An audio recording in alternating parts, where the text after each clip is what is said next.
where you put your attention, energy grows, right? So if you put your attention in life is great, if we put it on life sucks, then we're going to experience more of that.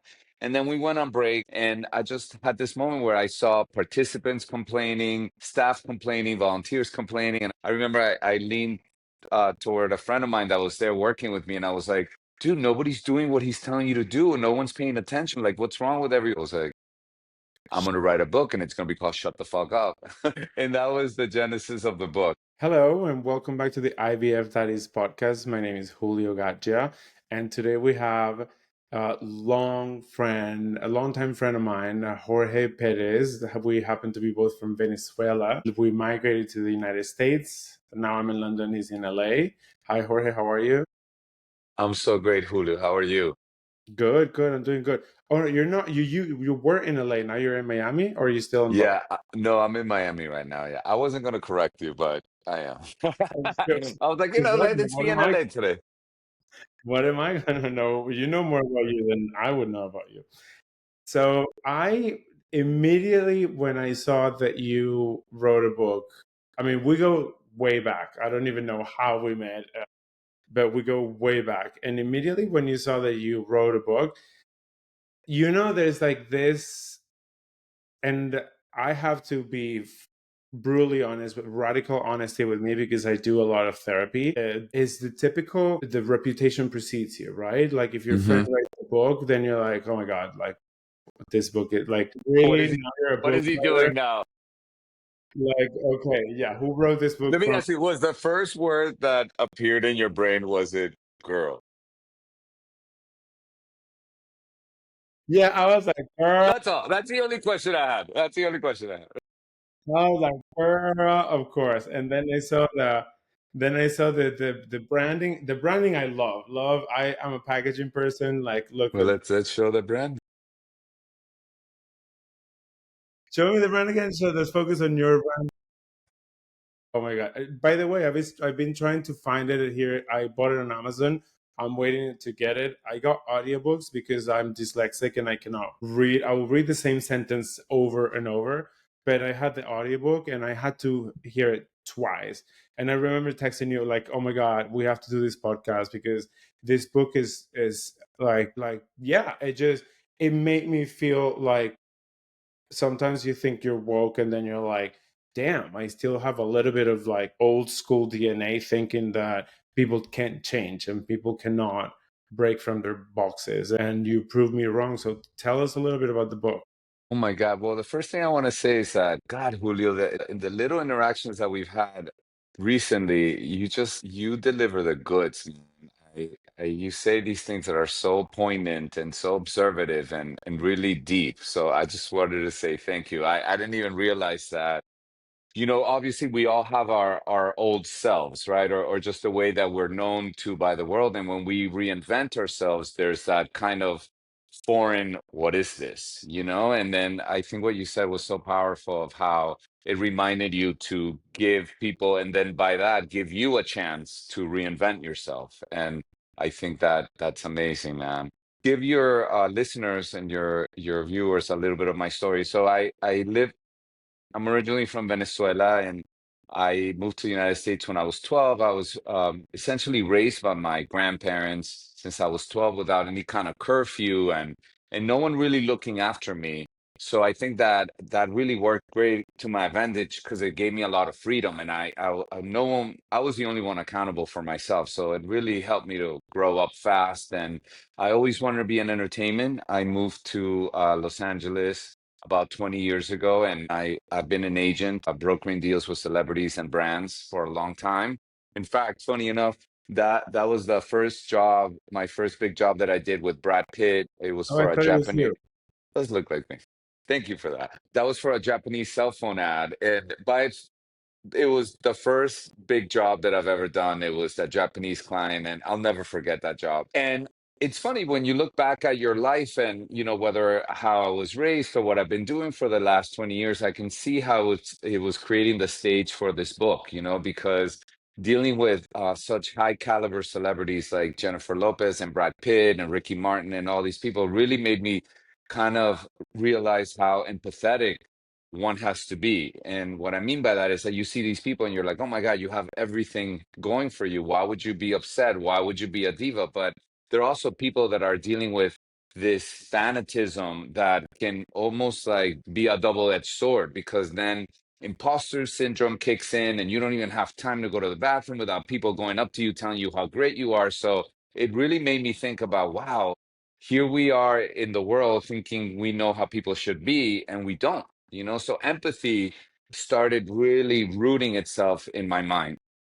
And then, so I did that for a few years, but always loving personal development, always loving new age studies. My mom made me a Reiki master when I was 14. So I was really, really into that stuff.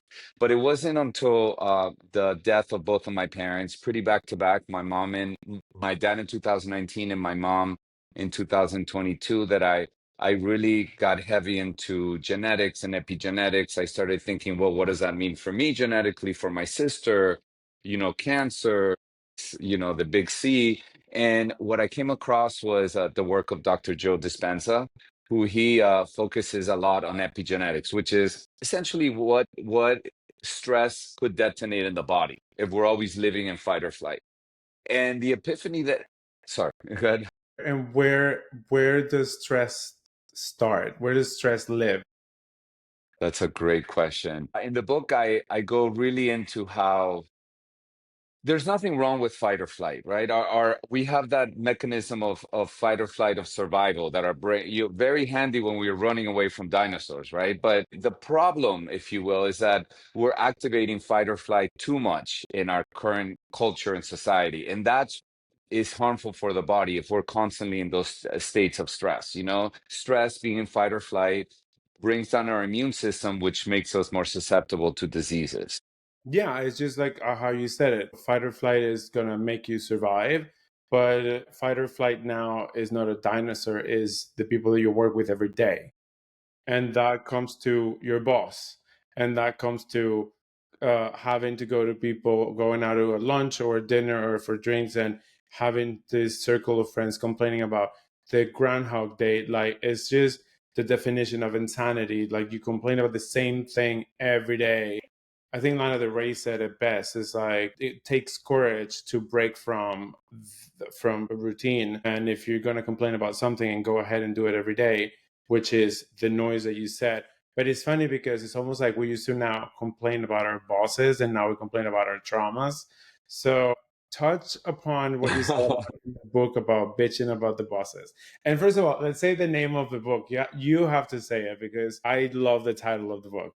Yeah, so yeah, it's called the Shut the Fuck Up Method. And I'll tell you really quick that the reason why I kept that title was because I was at a Dr. Joe. I started actually working with Dr. Joe Dispenza, and I remember he finished a session where he was basically saying, where you put your attention, energy grows, right? So if you put your attention in life is great, we're going to experience more of that. If we put it on life sucks, then we're going to experience more of that.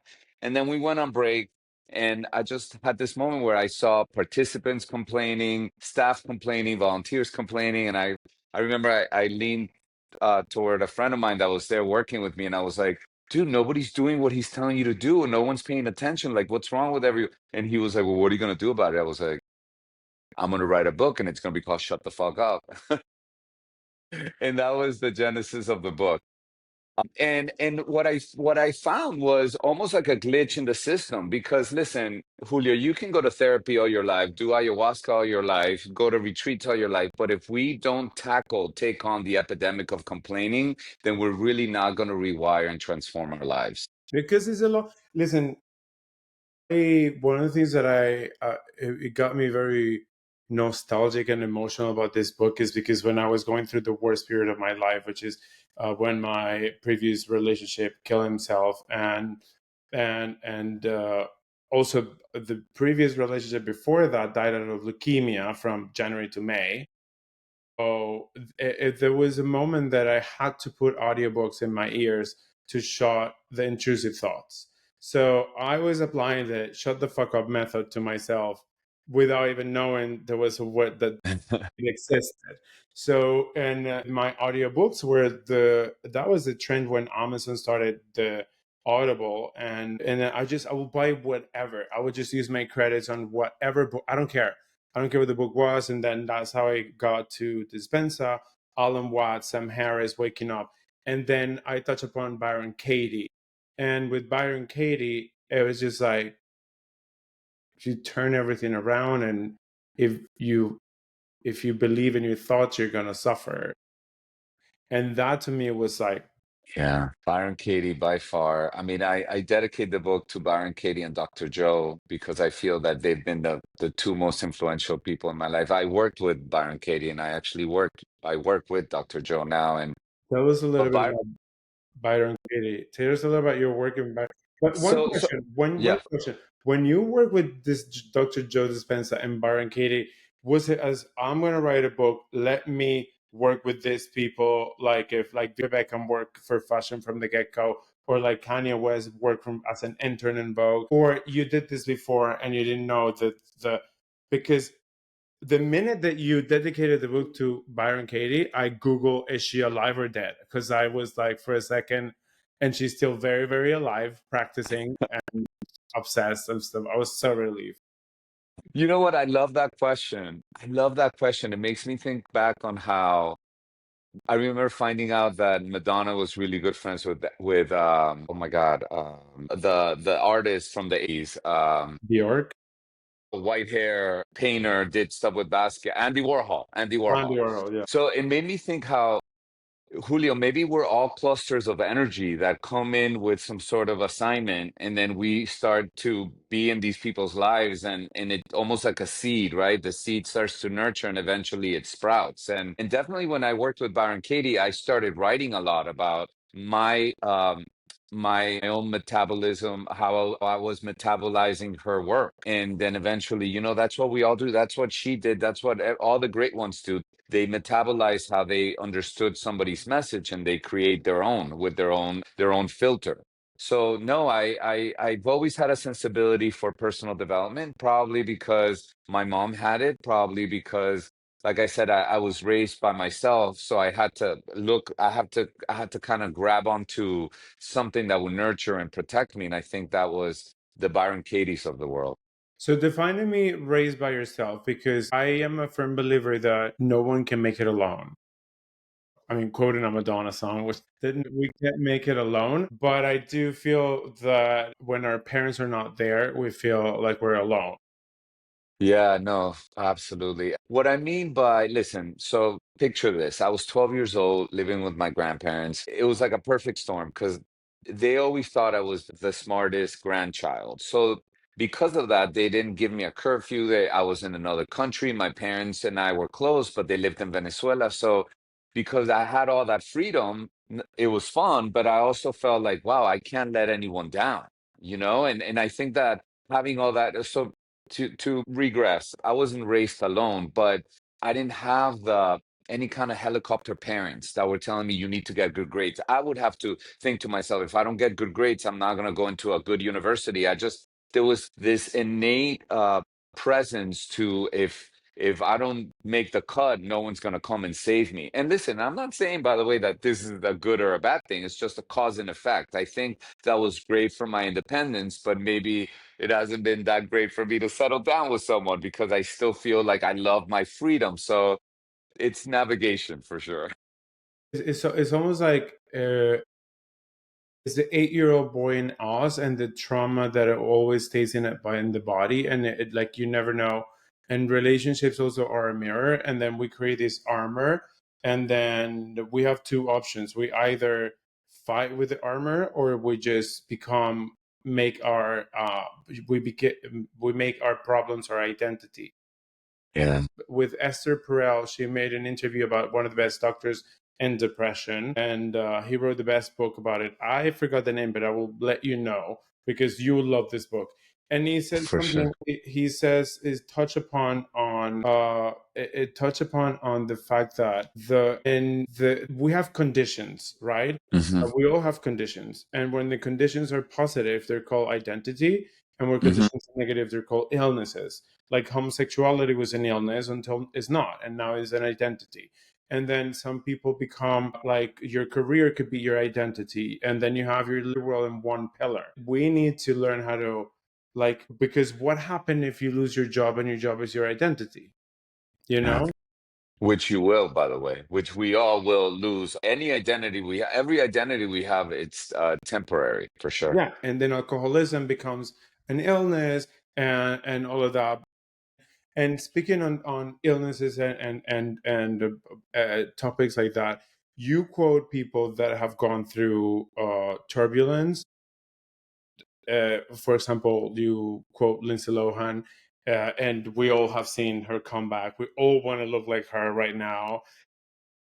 I mean, I have always been a diehard fan. Anybody, especially her, that is authentically herself, unapologetically, and doesn't understand why people cannot get her right, to the point that she had to move somewhere that she can be followed, and in the end, look how she turned, like, she's like amazing. And it makes me feel it's like you and I, you say in the book something like, there's nothing more nostalgic than maintain an old school friendship, and there's also nothing more beautiful than having new friends. But with us, we come a long way and then we lost connection. And I feel like, you know, the quote that says that a man that goes back to the river is never the same man, never the same river. Yeah. And I feel like you're an old friend, but I'm meeting also a new person.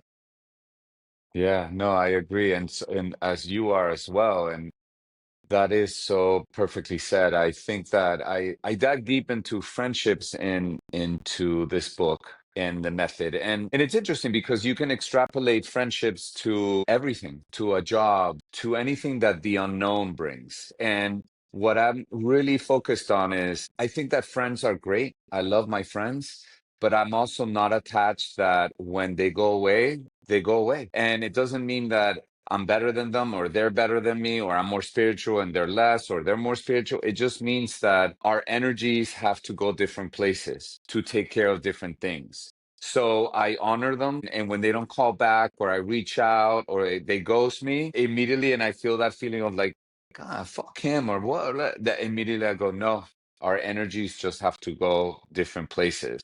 Yeah, because you can spend yourself complaining about why is this person not calling, why am I chasing my friend who's not calling, and then you apply your shut the fuck up method to yourself. Yeah, and you know what's interesting too? That maybe like let's think back on friendships that you've had. You've had friendships that have ended because of a fight, right? Consider that that fight was just the universe had to create an excuse for you guys to split.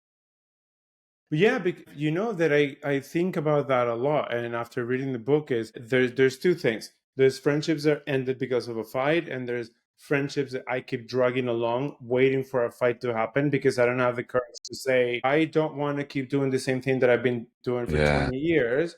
I am in another chapter. Like I don't want to keep going to. I don't want to go to the clubs. I don't want to go to the bars. I want to like.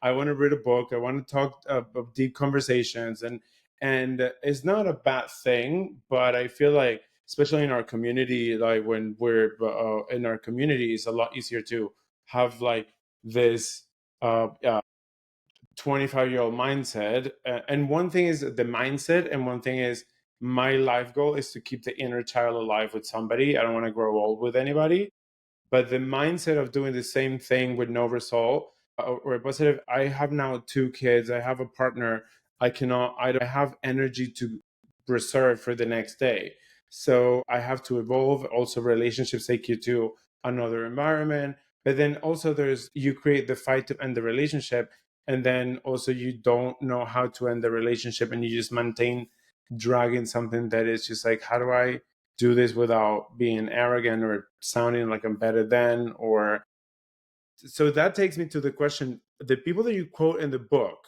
what Hmm. is what is your relationship with them? You quote them as an inspiration because you work with Dispensa, you work with Katie. What about Lindsay Lohan, Patricia Velasquez? Yeah, I think that so what I did is before I started each chapter, and yeah, you said it, I have 47 chapters, and for every chapter there's a quote. by some, and the quote has to do obviously with what the chapter is. So, for example, Lindsay's is "Lean Out Your Life," and it has to. Her chapter is big on friendships, and I used to be a really good friend of Lindsay's, and then we grew apart, and actually now we're business partners. And I gave her the book and she read her quote and she was like, I remember when I said that quote. And her quote, to paraphrase it, it has to do with new beginnings, right? And new beginnings for me about her is not just new friends, new chapters, but her whole new life, right? Like she's now a mother, she's now a wife, she's back in doing movies. So I think that we're constantly having new beginnings throughout life, right? It's almost like I love thinking that, and I mean that as a positive, life is a big preparation for death. We're constantly dying a little bit of things, right? We have to let go of our youth, we have to let go of some dreams, we have to let go of our parents, and eventually we have to let go of our bodies, right? But we're also letting go of arguments. We're letting go of being right. And if we don't systemize the mind and the body to constantly let go, then it's almost like the universe starts to go, I'm going to give you a little whisper here, let go of being upset about this thing. And if we don't pay attention, the body goes, okay, I'm going to give you another bigger warning. And then eventually, if we don't let go of that thing, we get a big push, right? And sometimes I think that comes in the name of a disease or something like that, something emotional that we kept not letting go of. And so my invitation is, how do you want to let go? Do you want to let go when you're in traffic and you're feeling love and empathy for the person driving slow? Or do you want to let go when the doctor tells you, hey, you have to come back for another visit because we saw something weird on the test? So how do you want Ooh, to learn to let I go? just got goosebumps when you said that, because that the touch upon on grief, and there's not one single class. The world teaches you how to live, but there's not one single class that teaches you how to prepare for death, which is the one thing that we have for sure. Yeah. Like, not even taxes, because we know people don't pay taxes and they go to jail, or we know, like death is the one thing that we have for sure. And there's even the person that is the most that, the illness is like, death is about to happen, and then when it happened, it's like, it shouldn't be this way, something went wrong. And it's almost this like, hold on.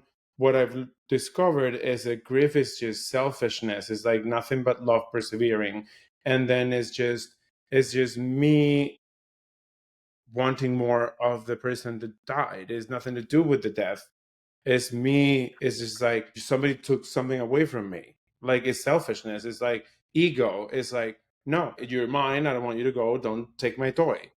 So what how do you manage grief, and how do you, because you mentioned that we have to learn how to practice, how to accept death and prepare for it.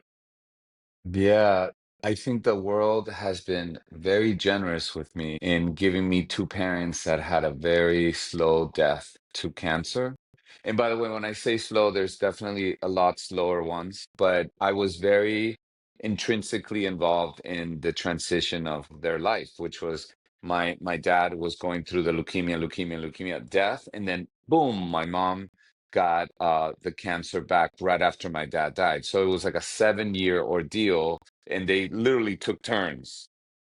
And I really got to experience just that letting go, where as much as I wanted them, my hope was like, oh my God, I don't want you guys to suffer anymore. Like, I don't want you to be here like this for you. And, and it was intertwined, right? Because it was for me as a caretaker, but it was also like, I just, I didn't want my parents to physically suffer anymore, you know? So I think that that's where I started really thinking, man, we need to just get a lot more intimate as a culture, as a Western culture, with death, and stop demonizing it and start learning and seeing it as something that's very normal. So it's funny now when people tell me, like, someone died because the roof fell on their head and they died right away, I'm always like, oh my God, sign me up. I'm always like, that sounds amazing. And people look at me like I have 10 heads, because I saw what it's like to go through a very slow death with them. So I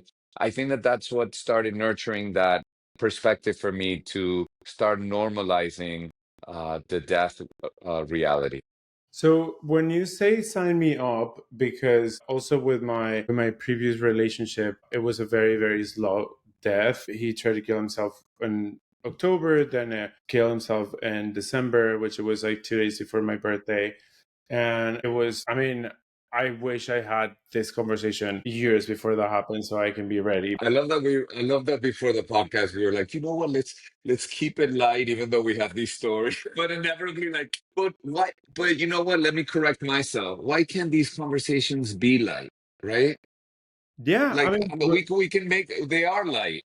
so there was a moment in time that if somebody would tell me this is the best thing ever happened to you, I will punch you in the face.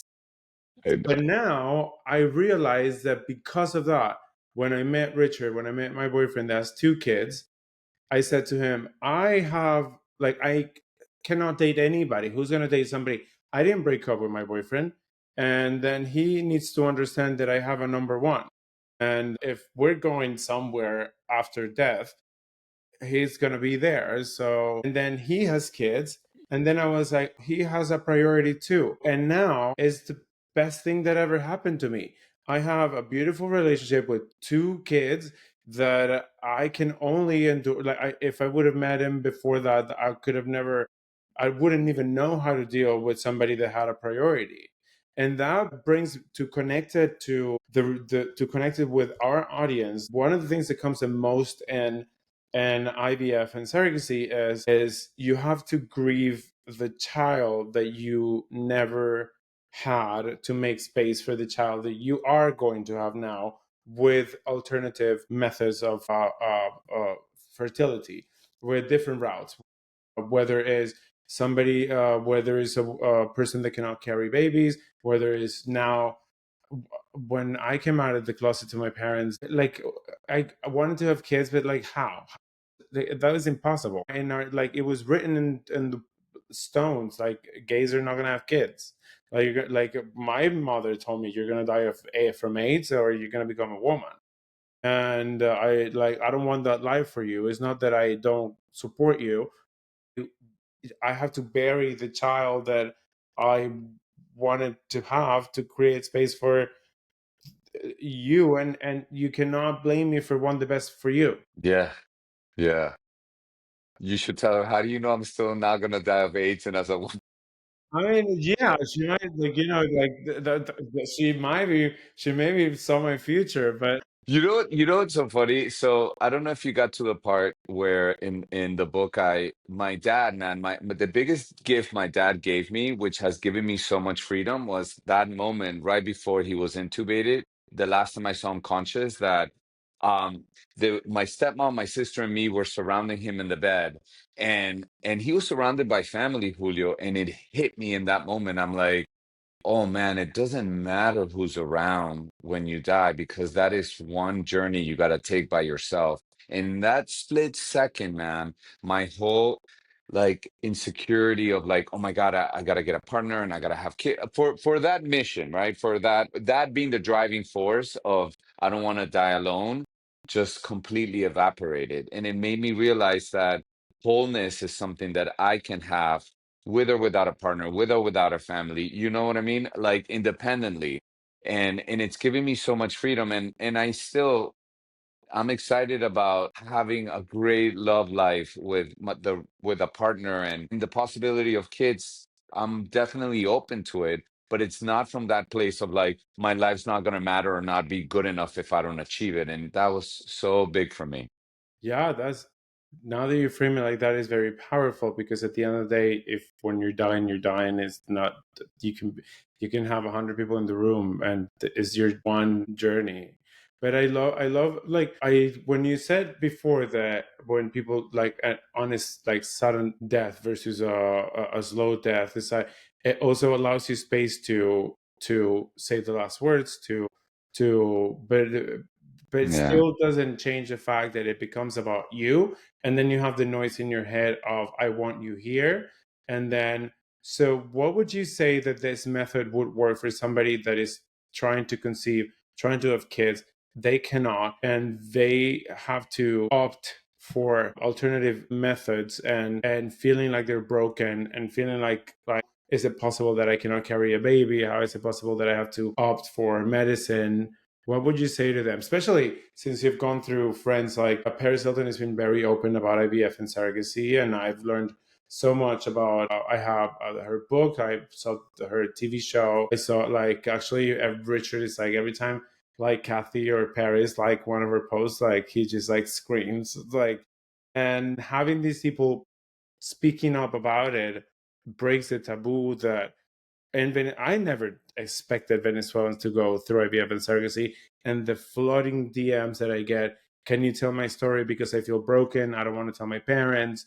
What would you say that this method would apply there? What I think my method brings and has is I see it as a toolbox. Okay, so think of a regular toolbox, right? So in your toolbox, you have a hammer, you have a screwdriver, you have screws. And then what do you use it for? To fix your house, right? So in your house, you can have a roof leaking, a floor, a pipe, whatever, right? So life will show you and demand for a tool when there's a problem, right? So let's say the problem or the situation is IVF or having a child, right? And what I would invite people to do, because everything I call it an invitation, because I'm no one to tell people how they should live their life or do. This is just an invitation.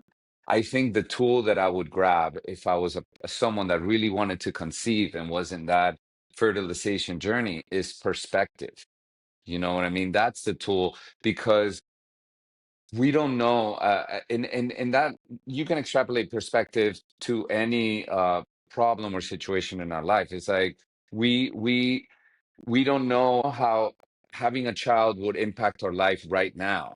We don't know. We don't know. So I think having perspective, acceptance, compassion, that's another tool. Compassion for for the body, trust that life is unfolding the way that it's best for us is the way to go. Because if someone's really obsessed with the idea that I gotta have a kid, I gotta have a kid, it's you're putting a condition on your happiness. You're saying, I'm not whole until this happens. And like Byron Katie would say, can you really know that that's true? Can you really not know? Can you really know that the world is not beautifully guiding you to the right moment when this could happen?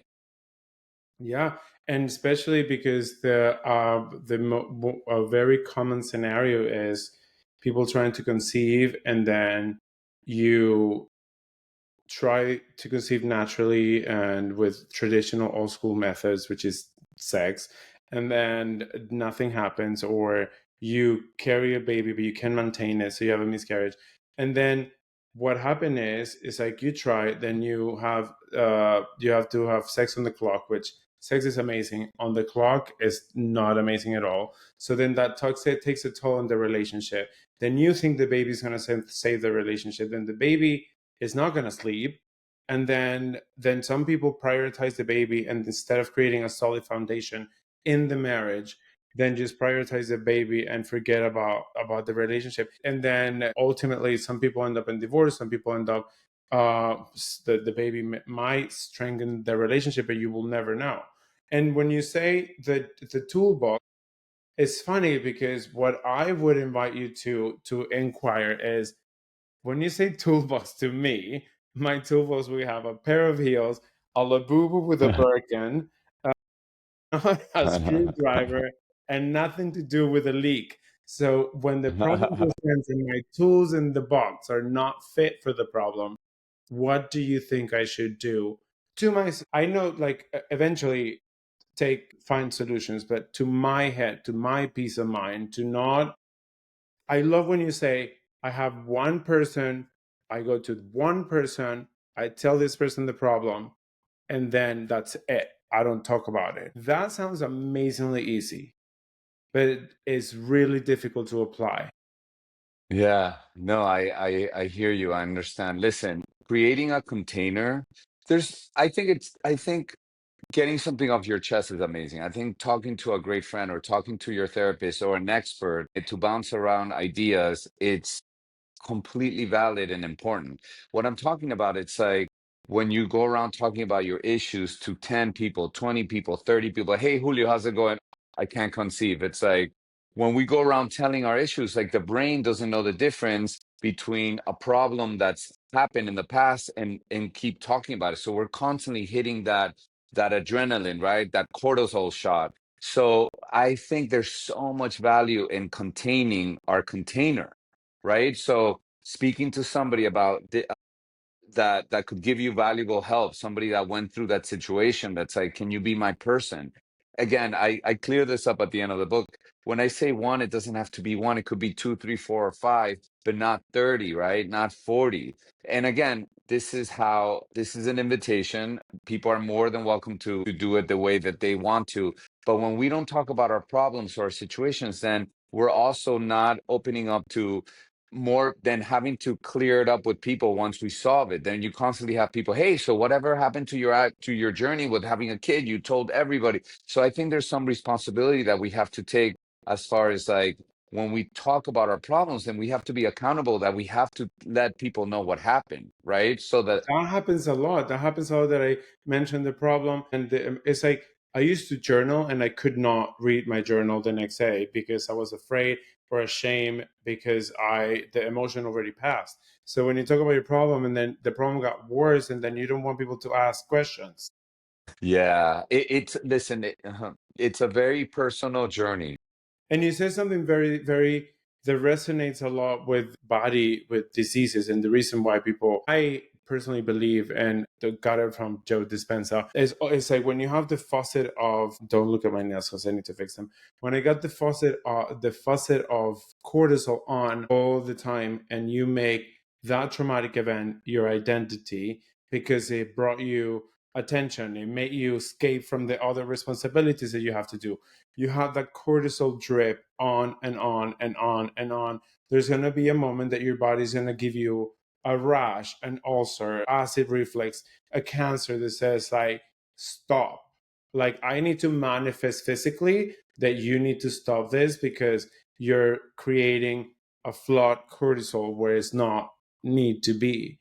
And yeah, the beauty of getting things off your chest is one thing, but when it becomes your identity to avoid responsibility is like when it kills us.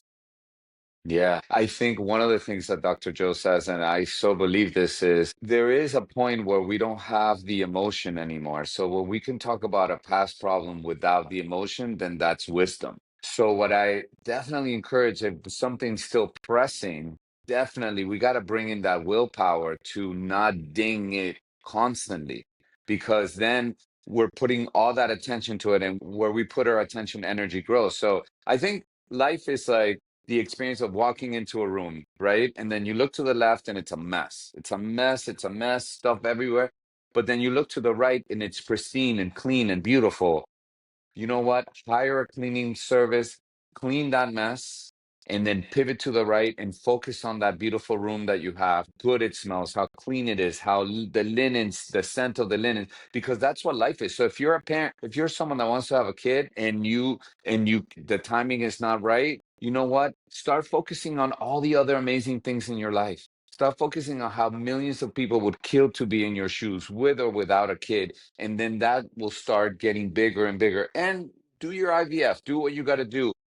But I think that's what happens, Julio. I think we put our happiness on conditional stuff. We put conditions on our happiness, right? We think like, I'll be happier when I have the partner. I'll be happier when I have more money. I'll be happier when I'm sexier. I'll be happier when I have the kids.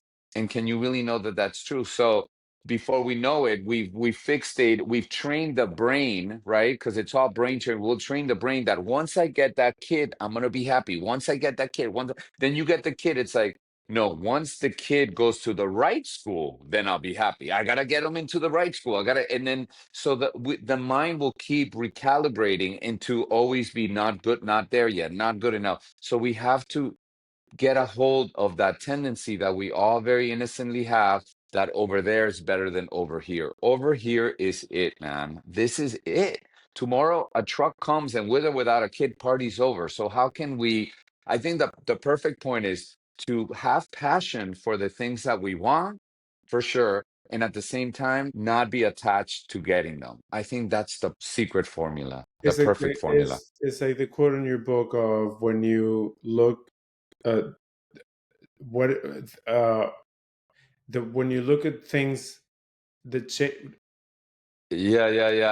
It was Wayne Dyer, right? When you change the the way way you look you at look at things, the things, the way you things look you at look at things change. change. Well, Yeah, you say it yeah. because we spoke on top of each other. When you change the way you look at things, the things you look at change.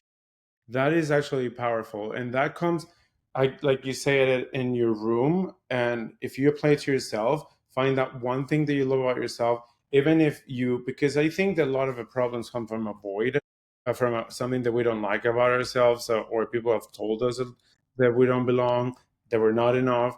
Find something, when you find something that you love about yourself, when you find something that, just focus on that one thing, that like mold in your body, that like one tooth, they fall in love with that tooth, that anything, Absolutely. this is just like that one thing, and then you're gonna start see everything. It's just like, if I come to you and I talk to you about negative things, you're gonna start activating, my brain is gonna bring memories, negative memories of what happened to me negative, and then boom, and then you're like walk out exhausted of the conversation.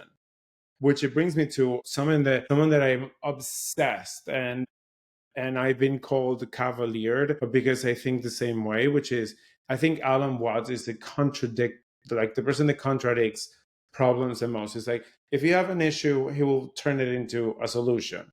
It's like, Alan Watts is one of my favorite philosophers, writers ever. How did you get to what did you find in him?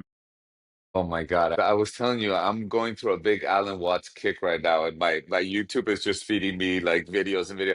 I love the way you're right. He finds that contradiction into any dogma, but not in a way of like dismissing it as not true, but to just give you a perspective of saying, even if the dogma is great, it's still just another belief, you know? And the one that I bring up in the book is how the Buddhist, and he was a longtime Buddhist. The Buddhist is like, you gotta have no desire, you gotta be desireless. Like, remember that I remember this Sinead O'Connor album that was called I Do Not Want What I Haven't Got. Like, if I don't have any desires, then I'm not gonna suffer. If I don't desire having kids, then I'm not gonna suffer.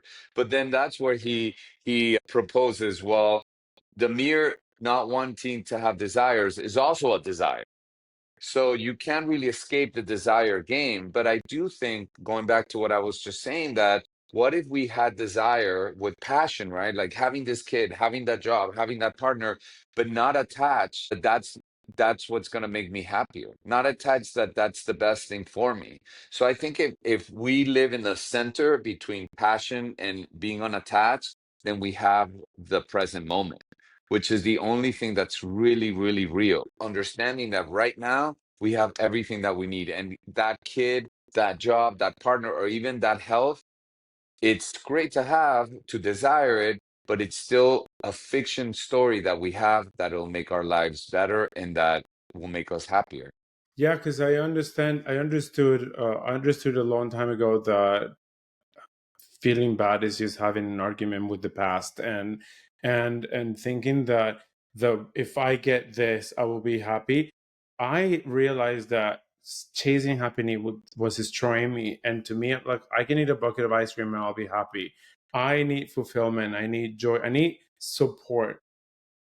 Something that I tell my therapist with Richard, I've never experienced support like in my life. Never. I grew up with parents that are in corporate and parents that are in lawyers, very authoritarian, black and white. They would never say, I understand your point of view, because then they lost the case. Is either, if my mother would see a pink elephant, or she said the sky was green and she made a mistake, she will change your reality and you will see the sky green. Like, that is how I grew up. She would never say I made a mistake. And then if you say, "Oh, mom, I went to therapy, and I remember like when this happened," and she was like, "Now I offended her because I was affected by what she did, and now I'm affected because of like," it's just like, I'm just telling you that I discovered something that's making me feel better, and nothing to do with you. It's just like, how did you make it about you? And when it's about me, and we went. So this, what I decided to do, which is something that you lost your parents, and I decided to make the conscious decision of cutting relationship with my parents until we, as Latin American people, and I don't want to stereotype, But Italians' families are very like, it's like thick blood is thicker than water, but when blood spills, try to clean that off the floor is going to be impossible. So until these cobwebs of like, like entangling each other into like, don't leave me because then, or don't be better than me, if that disappears, then we can sit down at a table and have an amazing dinner. Other than that,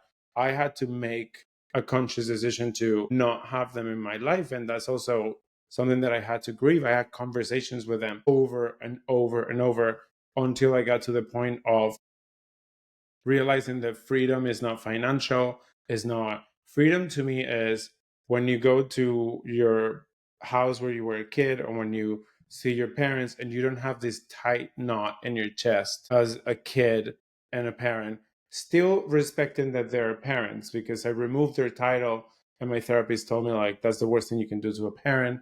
And I'm like, I'm here for me, I'm not here to make them suffer. But for me it was like, I can sit and see my nieces and nephews, my brothers, my siblings, and they can be in the room, and I don't feel that anymore. I see them as individual people, and I am an individual person, and I'm here because of them. So they're never going to be on the negative, because otherwise I wouldn't be born.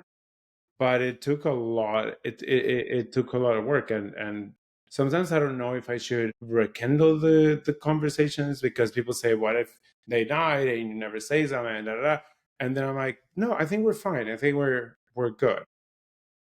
So you're currently not in communication with them? Is that what you're saying? No, I'm not in communication with them, Okay, but I'm got it. not avoiding them. Got it. Got it. Celebration, we will see each other, but no. Right, right. Well, so, I talk about how, and again, just speaking from my experience, like you could always close your door, and that doesn't mean you close your heart.